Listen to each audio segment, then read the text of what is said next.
आमदार रोहितदादा पवार यांच्या नेतृत्वाखाली आज दिनांक 27 एप्रिल रोजी जामखेड पंचायत समितीच्या सभागृहात खरीप हंगाम नियोजनाची बैठक संपन्न झाली। यावेळी खतांचा काळा बाजार होऊ नये यासाठी आमदार रोहितदादा पवार यांनी कृषी अधिकारी यांना सूचना दिल्या आहेत। या संदर्भात मंगेशदादा आजबे यांनी हा मुद्दा उपस्थित केला होता। पाहूया काय आढावा बैठक महत्वाचं आणि मराठीत भाषेत लिहून ठेवून जा की आज युरिया कशी आहे आणि तुमचा व्हॉट्सअप ग्रुप आहे त्यावर डिटेल पाहिजे।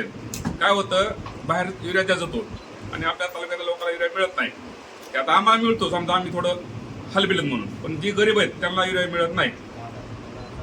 तर त्यांचं ऐकून घेणं, त्यांचे अडचणी समजून घेणं, शेतकऱ्याचं एखादं मत असेल ते जाणून घेणं ही तुमच्या सगळ्यांची जबाबदारी आहे। कारण ते लोकातली माणसं आहेत, लोकातली माणसं लोकात असल्यामुळे तालुक्यात आणतो आणि तालुक्यातला युरिया जर आसपासच्या तालुक्यात गेला तर मग आमच्या एवढं वाईट कुणीच त्या ठिकाणी नसेल, एवढंच मी तुम्हाला या ठिकाणी सांगतो। आणि कोणालाही त्या ठिकाणी सोडलं जाणार नाही।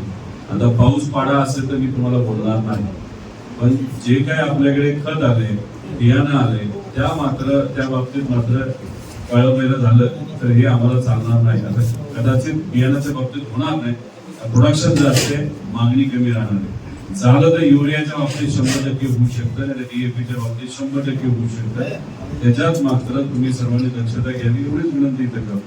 जे चांगले अधिकारी चांगलं काम करतात ते करतातच, तुमच्या काही मर्यादा आहेत मी समजू शकतो। मेकॅनायझेशनचा पैसा हे तुमच्या खिशातून जात नाही, तो सरकारकडनं आला तर तुम्हाला मिळणार आहे। त्यामुळे त्या बाबतीत मी तुम्हाला काही बोलणार नाही। फक्त मनरेगाच्या बाबतीत जे काही आपलं फळबाग योजना आहे त्याच्या जर कुठं काही अडचण येत असेल शेतकऱ्याला ती मात्र अडचण येऊन देऊ नका।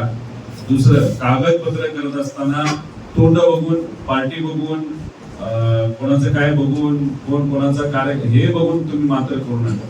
फक्त शेतकरी आहे, कर्जत जामखेडचा शेतकरी आहे आणि त्याला आपला न्याय द्यायचा, या अनुषंगाने जेवढी मदत तुम्हाला करता येईल तेवढी तुम्ही त्या ठिकाणी मदत करावी एवढंच इथं सांगतो।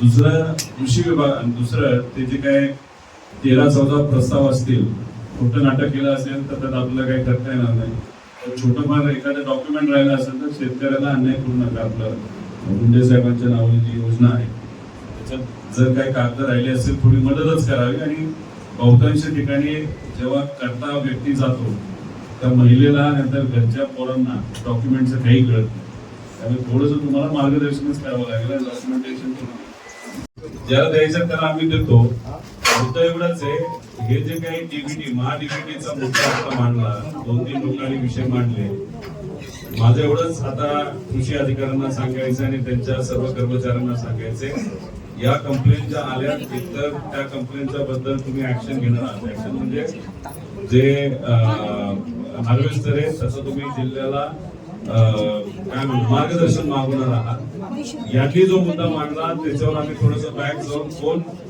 व्यापारी आहे जो जास्त रेट लावतो आम्ही त्या ठिकाणी बघणार, आम्ही ते कम्पेअर करणार, आम्ही ती माहिती घेणार आणि ती माहिती घेऊन मग पुढे काय करायचं करू। फक्त एवढंच आहे की याच्या पुढं जर काय होत असेल तर ते होऊन देऊ नका एवढी काळजी